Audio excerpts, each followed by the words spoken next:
박근혜 정부 시절 국정농단 오명을 뒤집어 쓴 최서원 씨가 당시 태블릿 PC 등 의혹을 최초 보도한 JTBC를 상대로 허위 보도로 정신적 피해를 입었다며 손해배상 청구 소송을 제기했습니다. 27일 법조계에 따르면 최서원 씨는 지난 26일 서울중앙지법에 JTBC와 이를 보도한 소속 기자 A씨에 대해 2억 원의 손해배상을 청구하는 내용의 소장을 접수했습니다. 최서원 씨 측은 소장에서 JTBC와 A씨는 원고 최서원 씨를 박근혜 전 대통령을 배후에서 조종해 각종 비리를 저지른 인물로 거짓으로 꾸며내 수많은 허위 보도를 내보냈다고 주장했습니다. 최서원 씨가 태블릿 PC를 가지고 다니며 연설문을 수정했다는 취지의 보도에 대해서는 해당 태블릿 PC에는 문서 수정 프로그램 자체가 존재한 적이 없다는 사실이 국립과학수사연구원 포렌식을 통해 밝혀졌다고 했습니다. 최서원 씨의 딸 정유라 씨가 안민석 더불어민주당 의원 등을 향해 아직까지 정유라 하는 걸 보면 그냥 저를 사랑하는 것으로 생각하겠다고 저격했습니다. 정유라 씨는 28일 SNS를 통해 진짜 스토커도 아니고 각종 찌라시 정보지에 온갖 이야기하고 아직까지 정유라 한다며 진짜 변태 같다.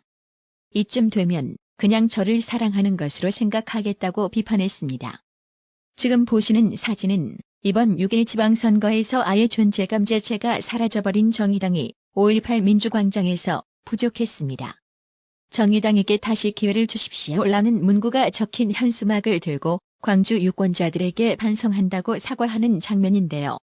참 보기에도 굿이게 하지요.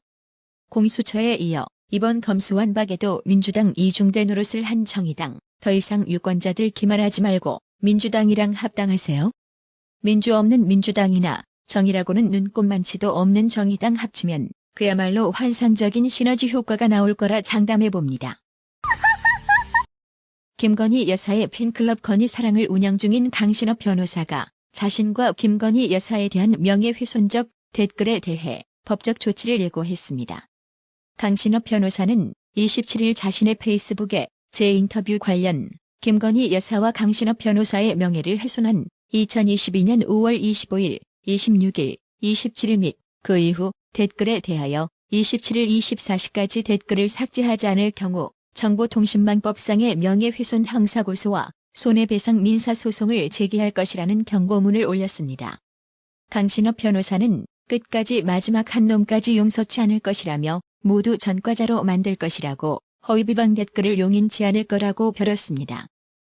윤석열 대통령은 지방선거 사전투표 첫날인 27일 점심시간을 이용해 김건희 여사와 함께 집무실 인근 서울 용산구 의회에 마련된 사전투표소에서 한 표를 행사하며 사전투표를 독려했는데요. 특히 김건희 여사가 27일 서울 용산구 이태원동 사전투표소에 나오자 이번에도 일부 대중의 관심은 김건희 여사의 옷과 가방에 쏠렸습니다. 대선에서 승리한 뒤로 김건희 여사는 갑자기 우리 사회에서 여성 패션과 제품 구매를 리드하는 셀레브리티 유명인사로 떠올랐습니다. 이날 김건희 여사는 흰색 반소매 블라우스와 검은색 긴 치마를 입고 투표소를 찾았습니다. 블라우스엔 디올의 상징인 꿀벌 모양의 자수가 새겨져 있었습니다. 이 옷은 프랑스 럭셔리 브랜드 디올에서 약 150만 원대에 판매하는 제품으로 추정됩니다. 김건희 여사가 든 가방은 국내 브랜드 빌리언템 제품으로 정가는 23만 6천 원입니다. 마치 펜으로 그림을 그린 듯한 디자인인 이 제품은 판매처인 네이버 스토어에서 현재 품절 상태입니다. 판매 사이트 문의 게시판에는 김건희 여사님 가방 맞나요? 언제 재입고되느냐며 품절로 인해 재입고 관련 문의글이 쇄도했습니다. 앞서 27일 오전 9시쯤 양산 하북면 주민자치센터에 마련된 사전투표소를 찾아 투표를 마친 문재인은 사저 인근에서 벌어지고 있는 시위에 대한 취재진의 질문에 예, 뭐 불편합니다라고 짧게 말했는데요. 아니 누구보다 촛불혁명 전나게 좋아하던 양반 아니었던가요? 그런데 내 집 앞에서의 시위는 불편하다? 이러니 내로남불 비아냥 소리를 듣는 겁니다. 네티즌들 역시 불편합니다. 당신이 불편한 건 당연한 것이고 나로 인해서 주민들께 불편을 겪게 만들어서 죄송합니다라고 말해야 하는 것 아니냐? 라며 청와대에서 듣고 싶은 말만 듣고 보고 싶은 것만 보며 득겜은 팬클럽들과 소통하다 양산에 내려와서 국민들의 바른 소리를 들으니 기분이 안 좋겠지. 그래도 국민들의 소리이니 듣겠습니다 해야지. 바로 실은 내색해버리냐? 네가 그래서 대통령 그릇이 안 됐다는 것이다. 무능하고 속 좁은 옹졸한 인간아라고 힐난했습니다. 윤석열 정부 대통령실이 서해 공무원 피살 사건 관련 정보 공개를 적극 검토하는 것으로 알려졌습니다. 사건 당시 문재인 정부 청와대와 군의 대응이 적절했는지 규명하는 데 기초가 될 기밀 자료들이 윤석열 정부 결정으로 일반에 공개될지 주목됩니다. 북한군 총격에 사망한 해양수산부 공무원 이모 씨의 형 이래진 씨는 앞서 청와대 국가안보실과 국방부, 해경을 상대로 정보공개 청구 소송을 내 1심에서 일부 승소했습니다. 이후 이래진 씨와 안보실, 해경이 각각 항소해 현재 서울고법에서 2심을 진행 중입니다. 관건은 정부의 항소 취하 여부입니다.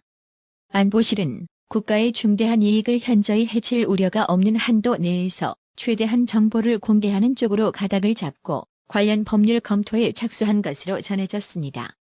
앞서 윤석열 대통령은 대선 후보였던 지난해 12월 제가 집권하면 서해 공무원 피살 사건 당시 관련 자료를 공개할 것이라고 예고했습니다. 유족 이래진 씨는 지난 25일 페이스북에서 나도 오개가 생겨 반드시 열어봐야겠다고 말했습니다. 그러면서 문재인 정부 관계자들을 살인 방조, 직무유기 등의 혐의로 고소할 계획이라고 밝혔습니다. 류영형님, 어려운 형편의 나라의 TV 운영 유지를 위해 구독료 후원해주셔서 정말 감사합니다. 나라의 TV는 구독료 후원으로만 운영 유지되고 있으니 구독자님들의 따뜻한 정성이 필요합니다. 항상 뉴스 전달 방식에 노력하는 나라의 TV가 되겠습니다. 구독 그리고 알람 설정, 뉴스 영상 내용이 좋았다면 좋아요를 클릭해주세요.